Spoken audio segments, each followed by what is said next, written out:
G'day and welcome back to my gun channel. Now I've noticed recently I've actually had a big increase in people subscribing to my channel. It wasn't something I was really expecting, but it seems like every couple of times a week I'm getting notices to say people have subscribed to my channel. So I'm kind of a bit feel honoured that people are interested enough to do that. I guess it's people who are interested in, you guys are interested in what I'm putting up. Old guns, unusual reloading practices, and amateur gunsmithing, gun repairs. So now I feel like I've got to start putting a bit more stuff up there to if people are interested enough in me. Now those of you who subscribe and watch Ian McCollum on Forgotten Weapons, a lot of you I suspect probably do, and if you don't, you should have a look. ForgottenWeapons.com, or just put Forgotten Weapons on YouTube. Now what he does, he puts up a video every day. He's got 750,000 subscribers, but every couple of weeks he'll do a book review. Now a lot of his books are pretty kind of specialised books that, you know, you're probably not really going to be that interested, but it's always interesting to see the review. So it made me think. I'm a bit of a book guy. You know, I get books about things that I'm interested in, and I've been collecting books on old guns and especially gun repair, gunsmithing, reloading, obsolete cartridges, that sort of thing, for about 25 years now. So I thought what I'd do is I might pick out the books, my favourite books, the ones that I use regularly, and the ones that you guys may not know about and may be keen to get. Have a look and see if you can find it. So you'll notice on YouTube, I'm planning to call this video my first book review video. Or my first book video review maybe, because you can take it both ways. It's the first book review that I'm putting up, and it's also the review of my first book, and there it is. Pretty impressive, hey? Now you probably can't even read that. I'll bring it in and see if you can actually read it. So there you go. Modern Gunsmithing, you can just see it over all the mould and everything. The spine's completely buggered. Modern Gunsmithing by Clyde Baker. There we go. I don't know if you can read that. Modern Gunsmithing by Clyde Baker. It's in pretty average condition, as you can see, but it was actually published in 1933. Now this book's got an interesting history. Many, or over 20 years ago, when would it have been? Yeah, it would have been 23 years ago. I knew some people were doing up an old house in North Queensland, and I saw them one day and they said, "Oh, I've got a book you might want." They were pulling up the old floorboards, and they found it. It seems to have fallen down between the wall and the floorboards probably 70 years before. And they found this book on gunsmithing under their floor. And they knew I was into guns, so they just gave it to me. And written in 1933 by this old guy, Clyde Baker, and just reading the way he talks, he was obviously a very old and experienced gunsmith even by that time. I did actually have a look at, I think there's a little bit of his biography on the net. But this book is fabulous. So what I'll do is we'll change the camera angle, and I'll flip through and just talk about the book a little bit. So it's very much designed, as you can imagine, a gunsmith in his little shop back in the 1920s and 30s. None of the fancy stuff that you can get now, as far as modern chemicals and all that. Just very much hands-on tools, metalwork, stock making, woodwork, repair, bluing and browning, soldering, welding, substitution of small parts. I'll go look a bit closer in a minute. All the sort of things that you know, someone like me, or possibly you know, who's got a little shop at home and just likes mucking around with guns. All the sort of information and tips and everything that you're looking for, and really in a really concise manner. So anyway, I'll turn the camera off and let's change the camera angle, and I'll show you this old book. Alright, so here we go. Up a bit. Alright, so I've set this up to try to give you the best view of this book. So there we go. Modern Gunsmithing. Righto. So we've got a general introduction, home gunsmithing, setting up. Most of the gunsmithing books, and I'll be showing you more of them, are kind of, especially these kind of type, are set up the same way. You know, they talk about, you know, setting up your workshop, tooling up, what tools to get, what tools you need. Often, you know, talking in this case in a 1920s or 30s you know, perspective. So some things are not, you know, they talk about making your own screwdrivers and doing this and doing that, and probably a lot of stuff, you know, you can get a lot of stuff now that you couldn't get then, so a lot of it you wouldn't do, but yeah, you know, they talk about, I mean, they've got this sort of thing, which, like, the modern equivalent of this would be a Dremel tool. They call it a dental engine, so it's obviously a dentist sort of thing. But yeah, special tools, so we've got checkering tools, and then they talk about materials and metals, shop practice, first steps, shop practice, just about using tools. So a lot of this stuff, especially if you were new to some of these tools, is actually, you know, you pick up some goods. And then now Clyde Baker was obviously right into making guns from scratch and making stocks and everything, because the stock making in this, he talks about all the different American woods for stock making, how to choose woods, how to design the stock, laying out and inletting the stock, shaping and finishing the stock, checkering and carving the stock, finishing and polishing the stock. Very comprehensive as far as stock. You probably wouldn't need another book on stock making if you had this. Repairing and remodeling stocks.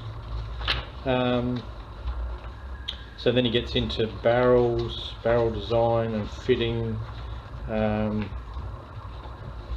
chambering and barrel work, cartridge design and manufacture,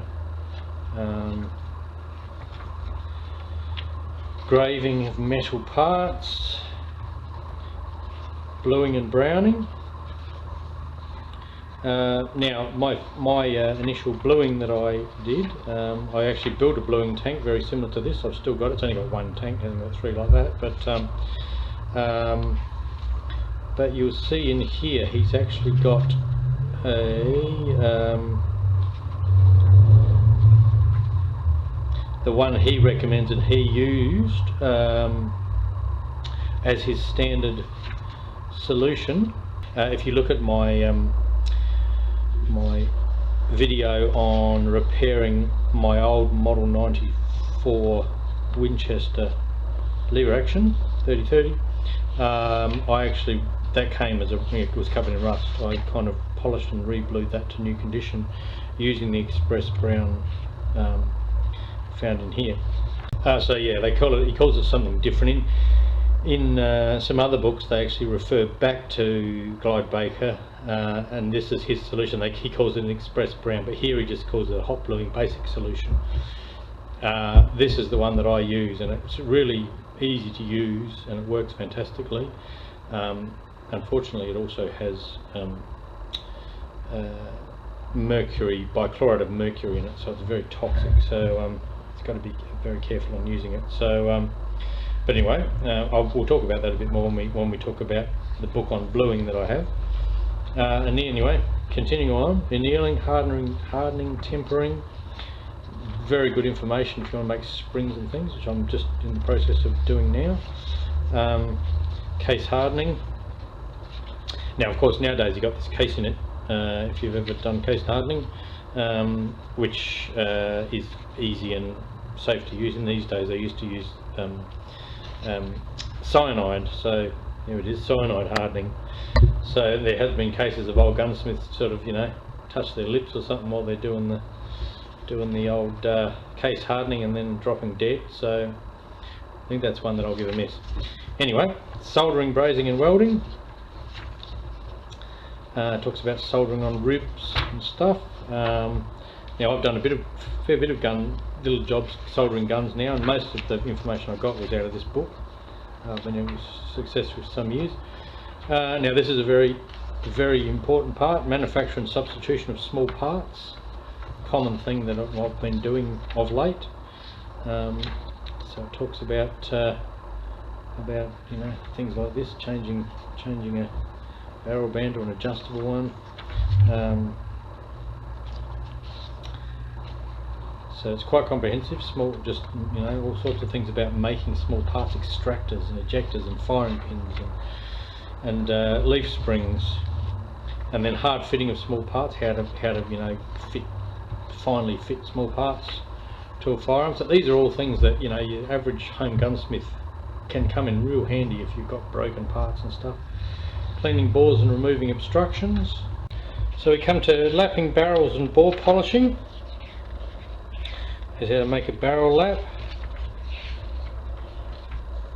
Adjusting trigger pulls, which of course is still as relevant today as it was back then. Various different types of triggers.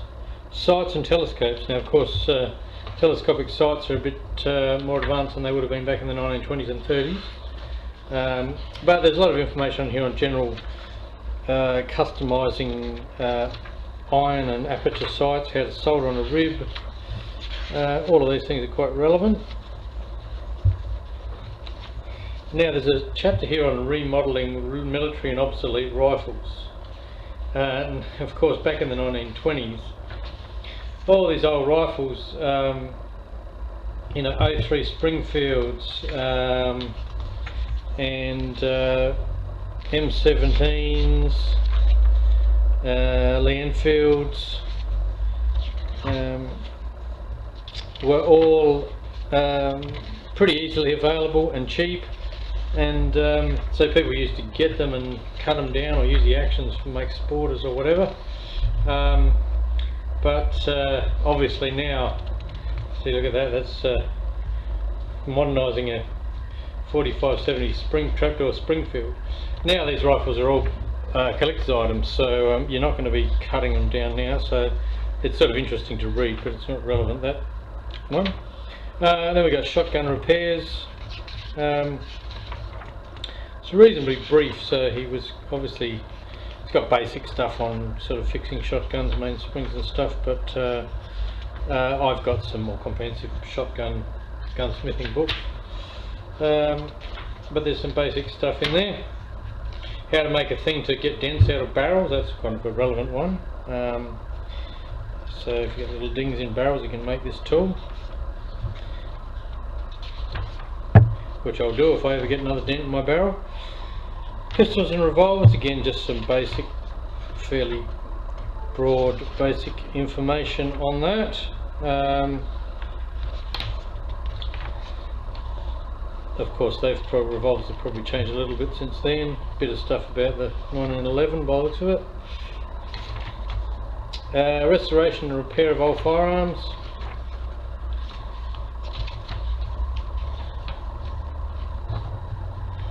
Emergency and field repairs, so all of those things are still as relevant today as they were then.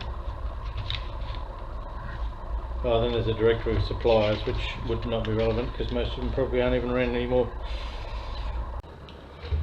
So if you're interested in home gunsmithing, gun repairs, I'd highly recommend this book. Now this one's obviously ancient and I was kind of lucky to come across it. However, I have looked online. I think it was actually reprinted this is the original copy from when it was first printed, but it does seem to have had a few reprints, and I think it was printed right up until maybe the 1960s. If you look online, Clyde Baker's Modern Gunsmithing by Clyde Baker. I have seen much more modern looking versions of this book on eBay and Amazon, so it is available. So I'm not quite sure of the price. I don't think it's particularly expensive. It's not, you know, not hugely sought after. So this is one of 3 general gunsmithing American early 20th century books that I would recommend you get. There's Clyde Baker, Modern Gunsmithing. There's Walter Howe, Modern Gunsmithing, and there's Roy Dunlap, Roy Dunlap, just Gunsmithing. I've got the other 2 and I'm going to do reviews on those. So anyway, that's the end of my first book review.